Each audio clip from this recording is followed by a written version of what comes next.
Hey crew, popping on here to do some measurements with you.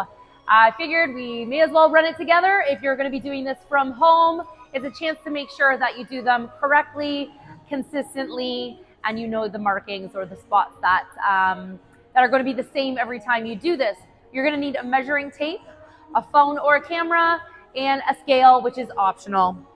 So first, let's take over the photos here. So we're gonna have a photo. The more skin you show, the better to see your body composition change. What I mean by body composition is that muscle, the definition, the curves and shapes that are gonna start to develop in your body.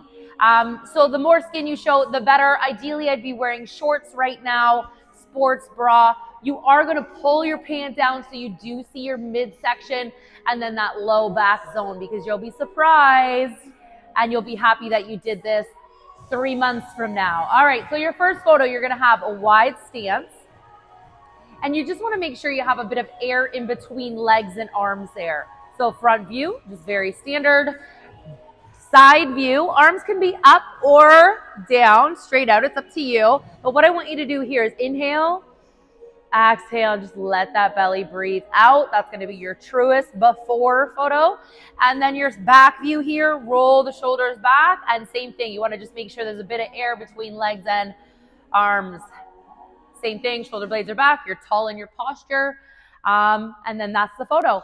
When I'm doing these by myself, I would actually do a video of that front, side, and back, just like I'm doing right now, and I would screenshot so I have those photos. Okay, measurements.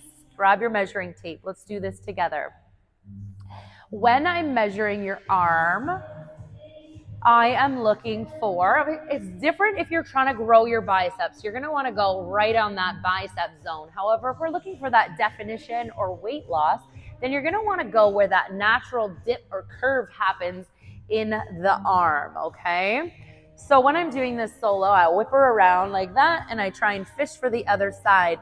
And it's all about clean lines here and with our arms straight down. So we're gonna be measuring up like this, but believe it or not, and you're gonna line it up so it's on the edge, coming in close for you. All right, so it's on the edge and then it's a straight line, but then bring that arm down, because actually that's gonna slide the measuring tape out, and then you're gonna know you're measuring. And if you do this, have a mirror close by so you can see, okay?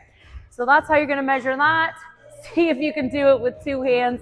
You might have to ask for a friend if you are not so good with your right hand versus your left hand, that kind of thing. All right, so those are your arms. Record your left and record your right.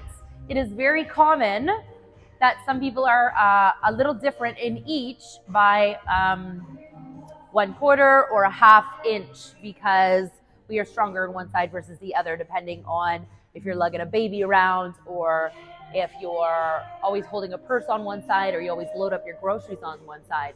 That's actually going to make one arm different than the other. All right, next we're going to do chest. So grabbing this guy in behind, you're going to try and bring it in line with your nipple line. So first, I try and get it in behind me, and then I draw it back and forth. So it just finds that natural drawing point or stopping point, and then across that nipple line completely straight. Wear the same sports bra. That sports bra is going to make that measurement different if you're always switching up your sports bra. So always the same sports bra, so that way you're in the same range of tracking, or your tracking is always consistent, is what I'm trying to say. And then same thing. So shimmy back and forth, line it up, and then be close to a mirror so you can see. I'm sharing all my measurements here with you. This is secretly how I'm doing my measurements. And then when you're coming to your belly, I always do belly button. I know some people do ribs and they kind of go with dressmakers where the dressmaker might, but I don't do ribs personally. You're more than welcome to, and that's just under your boob zone along that part where it curves in the most or the smallest point along your rib. That's optional. I won't be doing that if you come in person with me. I'll be going for that belly button. So again, you're gonna have to pull the your waistline of your pants down. And then same thing, you wanna shimmy back and forth, finding that natural stopping point. So this one, I kind of bring it forward a little bit. And wherever it's naturally gonna line up with that belly button and feel comfortable. So some people, they might Their hips might be a little higher up or a little lower. So that's why we do that shimmy back and forth to see where it's naturally going to stop or hold. And then across that belly button line, okay? Crossing that belly button line. And another thing I want you to do, every time it comes with our waistline, I want you to breathe in and out with a relax. And that's actually going to cinch out the waist or the measurement on the waist, okay? So across that belly button and just have an awareness on where it is within that hip zone or that love handle zone. Is it just below? Is it perfectly on top? Is it a little lower? Because those are the things that are going to change the measurement, right? And just making sure that it's consistent. At the end of the day, it just needs to be consistent so the tracking is the same. All right. And then for your hips, the way I measure hips, I bring the feet right close together. And when they're right close together, I'm finding the peak of the bum. So it's at the peak of the bum. And then across that hip bone where it goes right in front of the pubic bone. And that's where you're going to stop with that, okay? The measuring tape is parallel all the way around, all right? And then the next measurement I do is for those thighs, and I do right at the peak zone or the highest curve on the inside of the thigh and just below the bum cheek. So I do one leg and I try and stand completely parallel with my hips and feet parallel, finding that highest point on the inner thigh and then under the bum cheek, holding onto the measuring tape so I can still see where that number is, just making sure that that measuring tape is pretty parallel when I'm standing. And there you have it, okay? Again, right leg and left leg are both being measured. It's very common, 1/4 to a 1/2 inch off, knowing that we have imbalances. We're human. Now, some people like to measure calves. It's not necessary, but if you do have a big weight loss goal, you might want to do that. Or perhaps you're building your calves up or strengthening them. So you're measuring on that highest point again, or that thickest point on your calf, and just making sure that measuring tape is parallel, okay? Parallel or even all the way around. And you're doing lefts and rights again. And that's the measuring. Boom, done. The next thing is scale. So when you're measuring on the scale, I do suggest in the morning, naked. You're going to be at your cleanest slate in the morning, because if you're doing in the evening, your day's consumption, food, water, all of that is going to be different every day. And so the end of the day is always going to be a little off or more of an approximate because of your day's environment or your consumption or whatever. So the morning when you wake up, first thing, and not getting obsessive about it. I don't actually it's not my favorite, the scale, but it is something to take note of. When you're watching the scale move, yo-yoing is very common, that like up and down on the scale, because our cycle is going to play, our water intake is going to play a factor.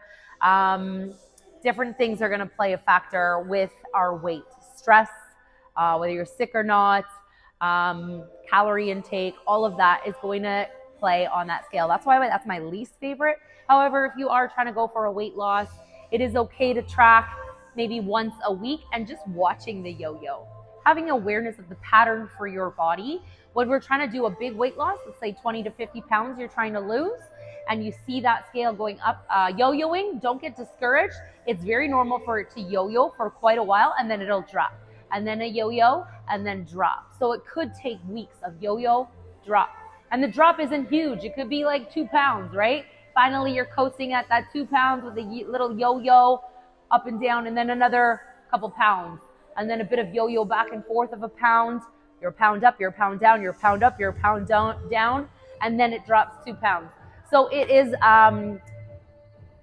common for people to get frustrated with the scale, and that's why we don't like the scale. But it is okay to track and watch the yo-yo process, and then the drop where those are happening. It may take 4 weeks, it may take 6 weeks to watch that drop start to happen, okay? When it comes to the scale, another thing I want to note is when you look at weight, if we're strength training, our muscles are dense. They weigh more than fat. So if we're trying to shrink and strengthen our bodies, note that a pound of fat and a pound of muscle are still a pound. So that scale is not going to change, but your body composition is going to change. And that's why I love the photo the most. So please take those photos. Don't be shy. They're for you, to track you, to make sure that you're on course. And any day that you're feeling frustrated or not quite sure if this is working, I don't know what's happening, I'm not there yet to see a big change, those changes are subtle. And when you're looking at yourself every day, you might not see those changes. So turning to those photos, if you need to once a month or once every other month, having a look at another photo, create another photo and see the subtle changes, know that you're on the right path, okay? All right, it's all about that consistency and progress, not perfection, right? All right, I hope this helped you, and we'll be checking in that our tracking or our measurements are done by the end of this week. Have a good day, everyone. We'll see you at the next video.